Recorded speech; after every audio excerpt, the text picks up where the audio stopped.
Kami sangat juga senang dengan tema konferensi hari ini tentang transformasi pendidikan Kristen, karena kami di Kemendikbudristek di bawah kepemimpinan Pak Nadiem Makarim memang saat ini sedang melakukan perubahan secara luar biasa pendidikan tinggi di bawah Kemendikbudristek, mulai dari tingkat dini sampai ke perguruan tinggi.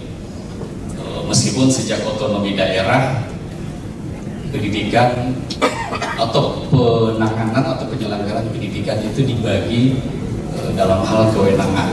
Nah, tadi misalnya Pak Gultom sudah membocorkan bahwa sejak otonomi daerah di Kemendikbudristek di pusat itu hanya menangani pendidikan tinggi, sementara SD SMP itu diberikan ke Pemda Kabupaten dan SMA ke Pemprov.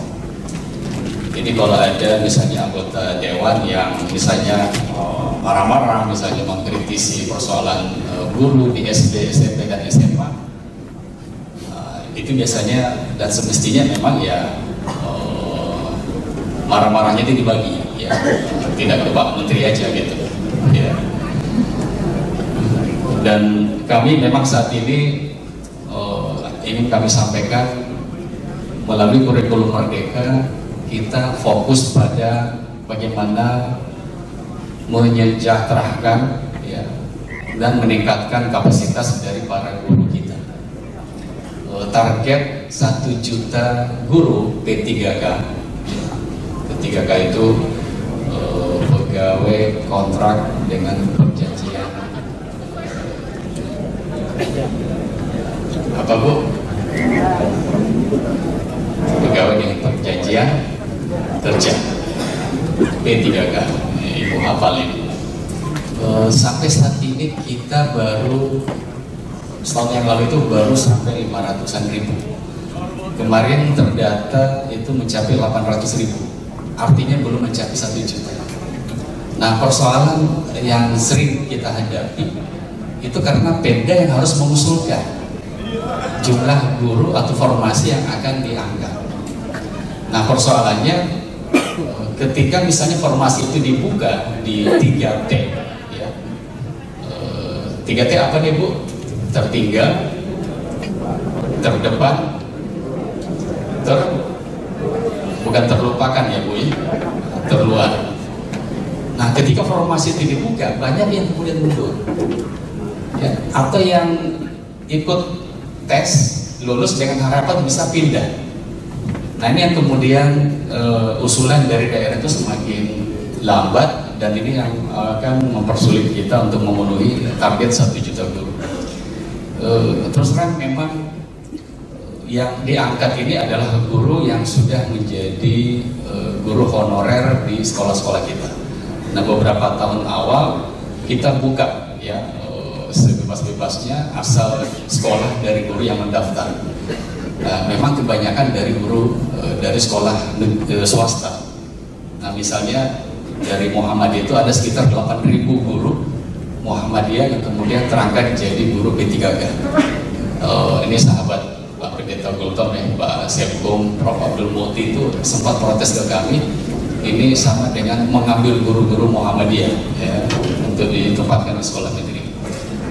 Nah, saat ini kami fokus kepada guru honorer yang ada di sekolah negeri, karena akan ditempatkan memang di sekolah-sekolah negeri. Ini untuk mengurangi adanya yang kritik, ya, seperti yang disampaikan oleh Muhammadiyah. Dan harus ada izin dari yayasan. Kalau tidak ada izin dari yayasan, kita akan menolak untuk menerima calon guru P3K. Yang kedua, kita fokus pada mereka yang memang siap untuk ditempatkan di daerah 3T. Jadi kami sangat senang key point dari, kalau nggak salah, rekomendasi konferensi tahun lalu, ya, Pak Handi, bahwa nanti guru-guru di Majelis Pendidikan Kristen ini akan difokuskan untuk mengajar di 3T. Saya kira ini bentuk kolaborasi yang kami sangat harapkan, dan ini yang menjadi inti dari kurikulum Merdeka, yaitu kolaborasi atau gotong royong dalam bahasa lokal kita antara pemerintah dengan dan ini kami akan laporkan ke Pak Nadiem bahwa keynote atau poin-poin kunci dari konferensi Majelis Pendidikan Kristen tahun ini adalah kolaborasi dalam peningkatan kemampuan guru-guru di pendidikan Kristen terutama di daerah-daerah 3T nanti. Saya kalau ditanya secara pribadi mau ditempatkan nggak di daerah 3T, mungkin harus tanya istri dulu gitu. Karena itu memang tidak mudah. Jadi kami sangat senang dengan tema kunci konferensi hari ini yang memang fokus pada daerah 3T. Bapak Ibu sekalian yang saya hormati, kurikulum Merdeka ini saya kira tadi disinggung oleh Pak Sudirman, kita memang berharap tidak berganti ya, seiring dengan bergantinya menteri atau bergantinya presiden. Kalau dihitung hari, ini gak judul lagunya, tinggal berapa hari ini? Bulan Oktober pelantikan Bapak Prabowo dan Mas Gibran, itu juga akan kemudian berlanjut dengan mungkin pergantian menteri. Jadi setiap sambutan Pak Nadiem di setiap acara itu selalu dititipin dengan tolong Merdeka Belajar ini kita bersama-sama lanjutkan. Ya, dan tagline beliau itu bukan lagi ini sebuah kebijakan, tapi kurikulum Merdeka ini adalah sebuah gerakan. Tagline terakhir beliau ketika Hardiknas itu adalah mari bersama-sama melanjutkan kurikulum Merdeka. Dan saya mengaminkan tadi doa Pak Sudirman, mudah-mudahan ini yang terakhir ya. Karena kalau berganti lagi kita kapan merdekanya gitu ya. Masa mau balik lagi? Dan kami sejak 2 tahun bergabung dengan Kemendikbud, ya sebelumnya kami di Kemenak, kami menganggap, mudah-mudahan ini tidak subjektif ya, bahwa kurikulum Merdeka ini adalah kurikulum yang memang ditunggu-tunggu dan dinantikan oleh guru-guru kita selama ini. Ya, betul? Yang guru yang mana nih? Ya, kalau setuju, saya lihat dari raut muka Bapak Ibu ya tersenyum ya. Karena melalui kurikulum Merdeka inilah guru itu begitu diberikan otonomi untuk kreatif, ya, berinovasi sesuai dengan kondisi sekolahnya, sesuai dengan karakter peserta didik. Karena mereka diberikan kesempatan untuk berkolaborasi dengan semua pihak di dalam membantu memajukan sekolah di mana mereka mengajar. Termasuk kearifan-kearifan lokal itu mereka bisa insert ya, ke kurikulum yang ada. Kalau dulu kan harus izin ke kepala dinas, ya takut ditegur, takut dimutasi dan sebagainya. Sekarang kepala sekolah dan guru-guru itu bisa secara kreatif mengembangkan kurikulum yang ada di sekolah. Kenapa kemudian kita menghapus yang namanya kejar target dan sebagainya? Ya, UN misalnya kemudian kita rapor nasional, karena kita ingin sekolah itu menunjukkan realitas kondisi mereka, ya. Jadi tidak ada make up, ya, tidak ada bluffing gitu ya, glorifying, dramatisasi dan sebagainya. Yang kita butuhkan adalah apa yang betul-betul menjadi karakteristik dan keunikan dari sekolah masing-masing.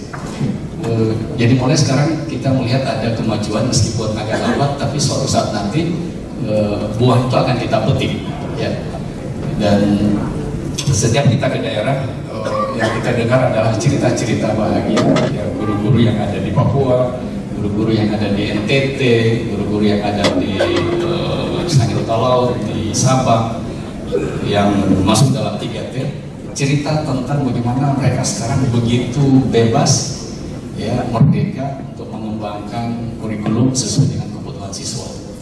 Jadi prinsip dari kurikulum Merdeka ini adalah jadikan sekolah itu adalah tempat yang nyaman, ya, yang aman, yang membahagiakan untuk peserta didik.